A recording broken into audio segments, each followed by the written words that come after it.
Hello everyone, good morning. কেমন আছো সবাই? আশা করি সকলে খুব ভালো আছো। তো একটা নতুন ব্লগে তোমাদের প্রত্যেককে স্বাগত। তো প্রত্যেকে জানি good morning, good morning, good morning. দেখতেই পাচ্ছ আমি সকাল সকাল উঠে সমস্ত কাজ শুরু করে দিচ্ছি সকালে। তো আজকে তোমার সাথে শেয়ার করবো আমার মর্নিং ওয়ার্ক, মানে সকালের আমার যে সমস্ত কাজগুলো আমি করি। তো উঠে উঠে দেখতে পেলে আমি ঠাকুর প্রণামটা সেরেই নিলাম। সকালে উঠে ঠাকুর প্রণাম যেটা আমার রেগুলার করি, হয়তো তোমাদের সাথে শেয়ার করা হয়নি, তাহলে চলো তোমার সাথে আজকে শেয়ার করি। তার জন্য আজকে সকাল সকাল ঠাকুর প্রণাম করি আজকে দিনটা শুরু করলাম তোমাদের সামনে। তো চলো সঙ্গে থাকো, আমার ভিডিও স্কিপ না করে দেখো। তো দেখো এদিকে কাপড় চোপড়গুলো সমস্ত কিছু আমি বাচ্চার বার করে দিয়েছি, আর ওদিকে সবগুলো ধরবে না বলে একটু আধ ভিজে বুঝতে পারলে তো, রৌদ্রটা এখন ঠিক মতো ওঠে না, তো এমনিতেই শীতের রৌদ্র, আর আমার এসে না খুব একটা রৌদ্র পাওয়া যায় না, তার জন্যই একটু কিন্তু দেরি হয়ে যায়। তো দেখো আমি জামা কাপড়গুলো সমস্ত কিছু এদিকে করে দিলাম। আর এবারে গাড়িটা ভেতরে আছে, যেহেতু গাড়িটা বার না করে দিলে আমি ঝাড় দিয়ে পরিষ্কার করতে পারবো না। তো দাদা ভাইও ঘুমোচ্ছে, পুষোনাও ঘুমোয়নি, পুষোনা উঠে পড়েছে, জেগে রয়েছে, কিন্তু ও খাটেই রয়েছে, কারণ আমি ঘর দুয়ার ঝাড় দেওয়া না পর্যন্ত ওকে কিন্তু নামাই না।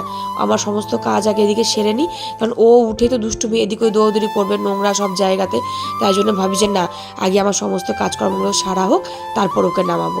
তো দেখো আমি গাড়িটা বার করে নিচ্ছি, রেগুলার ডিউটি এটা আমার। আমি যা রেগুলার কাজ করি সেগুলো তোমার সাথে আজকে শেয়ার করছি। এগুলো সব করে নিয়ে তারপরে আমি ঘর দুয়ার ঝাড় দেবো, বাসন কুসন মাজবো, সমস্ত কিছু কাজকর্মগুলো একটু করে শেয়ার, মানে তোমার সাথে শেয়ার করব। তো মর্নিংয়ে যা কাজকর্ম সেটা তোমার সাথে শেয়ার করো, তোমরা আমার সঙ্গে থাকো। তো এই দেখো আমি বাসন মাজতে বসে গেছি। তো বেশি বাসন ছিল না, যেহেতু আগের দিন একটু বিরিয়ানি হয়েছিল, তো অল্প কটা বাসনই ছিল। আর তোমার দুপুরের যেহেতু ডেকচিটা ছিল, বড় ডেকচি, যেহেতু বড় ডেকচিটা কারণ ছিল বিরিয়ানি করেছিলাম বলে ডেকচিটা রাখা ছিল। আর ছোটো ছোটো কয়েকটা বাসন রয়েছে, সেগুলোকে সমস্ত কিছু আমি মাজামুজি করে নেব, পরিষ্কার করে নেব। আর মশাও ধরছে, দেখতে পাচ্ছ কত মশা উঠছে, দেখতে পাচ্ছ, মানে গুড়ি মশা সমস্ত উঠছে। আর এত মশার উৎপাতটা আজকে বেড়েছিল যে চিন্তার বাইরে। ক্যামেরাও কিন্তু ধরা পড়ছে যে মশাগুলো উড়ে বেড়াচ্ছে, বুঝতে পারছো তো। তো কী হারে মশা আমার এখানে। আমি এতটা পরিষ্কার রাখার চেষ্টা করি জঙ্গল, মানে আশেপাশে যাতে কোনো নোংরা আবর্জনা জমে না থাকে, তারপরেও কিন্তু মশার উৎপাত আমি থামাতে পারি না। সবথেকে বড় কথা, আমাদের পাশে একটা বেল গাছ আছে, তোমাদের দেখাবো একদিন আমি। বেল গাছের মধ্যেই না প্রচুর মশা, ঝুল প্রচুর জমে যায়। জানি না সমস্ত গাছে কিন্তু হয় না, সেই গাছেই কিন্তু এত পরিমাণ ঝুল হয়, কেন হয় আমি নিজেও সেটা বুঝতে পারি না। আর আমার ঘরের লাগোয়া বেল গাছ প্রচণ্ড পরিমাণে, তার মধ্যে দেখবে ঝুল জমে রয়েছে অজস্র পরিমাণে। এইরকমটা কেন হয় প্রতিবারই, আমি যবে থেকে এখানে এসেছি তবে থেকে কিন্তু এই জিনিসটা আমি লক্ষ্য করেছি যে প্রচুর পরিমাণে কিন্তু বেলগাছে ঝুল হয়ে থাকে। জানি না আমি কেন সেটা হয়, হয়তো তার কারণ আছে কিছু হয়তো। তো চলো তোমাদের আমি অবশ্যই একদিন দেখাবো, বা তোমাদের সাথে গল্প করতে হতে বাসন মাজাটাও কিন্তু আমার কমপ্লিট হয়ে গেল। এবার আমি ঘর দুয়ার ঝাড় দিয়ে পরিষ্কার করবো। তো চলো তোমরা আমার সঙ্গে থাকো, ভিডিও একটু স্কিপ না করে দেখো, আশা করি তোমাদের খুব খুব খুব ভালো লাগবে। চলো।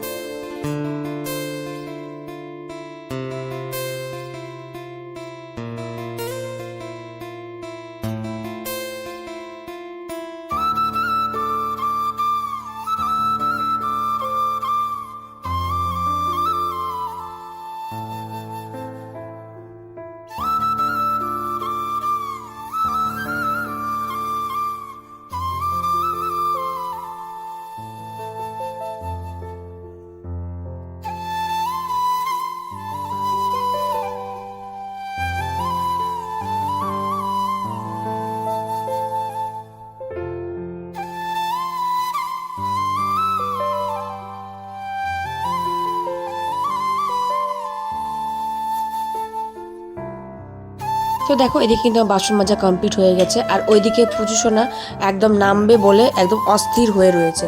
ঠিক আছে, তো আমি ঝাড় তাড়াতাড়ি করে দিচ্ছি, বাবা কোনো মতো ওকে ধরে যান, তুমি একটু ধরে রাখো ওকে, কারণ ওকে নামালে তো ও এদিক ওদিক করবে। আর এই যে ওর অভ্যেস হচ্ছে আমি যদি ঝাড় দিই তার ধুলোর সামনে এসে দাঁড়িয়ে থাকা।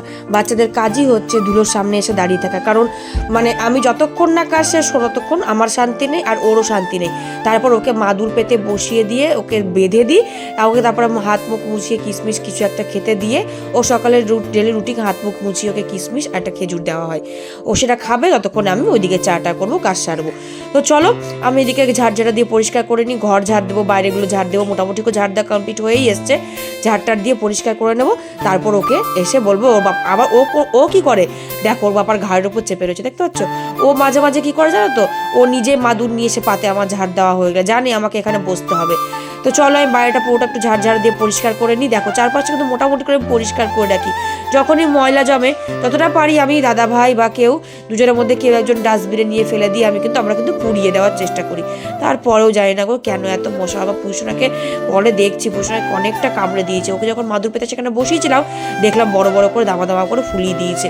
এত উৎপাত দেখো, আমি হাঁটছি আর পিছনে একটা মশা ঘুরছে, নিশ্চয়ই বুঝতে পারছো, ক্যামেরায় দেখা যাচ্ছে। এগুলো কিন্তু মোটেও পোকা নয়, একটা পোকা আছে এক ধরনের সাদা সাদা পোকাগুলো ওড়ে, তার সঙ্গে সঙ্গে মশাও কিন্তু উড়ে বেড়াচ্ছে।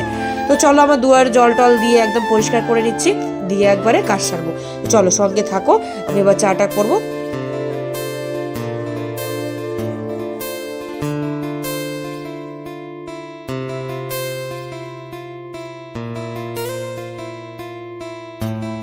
দেখো এদিকে কাজকর্ম সেরে নিয়ে আমি চলে এসেছি এবার চা করতে। দাদা ভাইয়ের জন্য চা করব। আর বাচ্চা দুটো রয়েছে, বাচ্চা দুটো আমার জায়ের ছেলে মেয়ে দুজনেই রয়েছে। তোমরা দেখেছো কালকে ওরা এসছে, আমার এর আগের ব্লগে দেখতে পেয়েছো।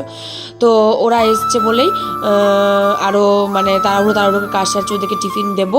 তো দেখো আমি এবারে আদা একটু ছেঁচে নিচ্ছি, স্ট্যাপারে করে একটু গ্রেট করে নিচ্ছি। কারণ আমি এই যে চিয়া সিড ভিজিয়েছি, লেবু জল গরম জল নিয়েছি, ওতে চিয়া সিড আর তোমার একটু আদার রস দিয়ে মধু দিয়ে আমি এটা রোজ আমার রেগুলারের ডিউটি এটা খাওয়ার। তো আমি এটা খেয়ে নেবো, কারণ চায়ে একটুখানি আদা দেবো বলে একবার আদাটা গ্রেট করে নিয়েছি। চায়েও দেবো আর আমার চিয়া সিড খাওয়াও হয়ে যাবে। তো এই হচ্ছে ব্যাপার, আর কিছুই না। তো আমি ভাবলাম যে আমার আদাটা একটু হয়তো কম হয়ে গেছে, তার জন্য আবার একটুখানি আদা গ্রেট করে রসটা নিয়ে নিচ্ছি। তো 1 থেকে 1 চামচই মোটামুটি হয়, আমার হয়তো কম হয়েছে মনে হলো, কারণ হাত দিয়ে চিপে চিপে দিচ্ছি তাড়াহুড়ো করে, তো ওই জন্য আন্দাজটা বুঝতে পারছি না।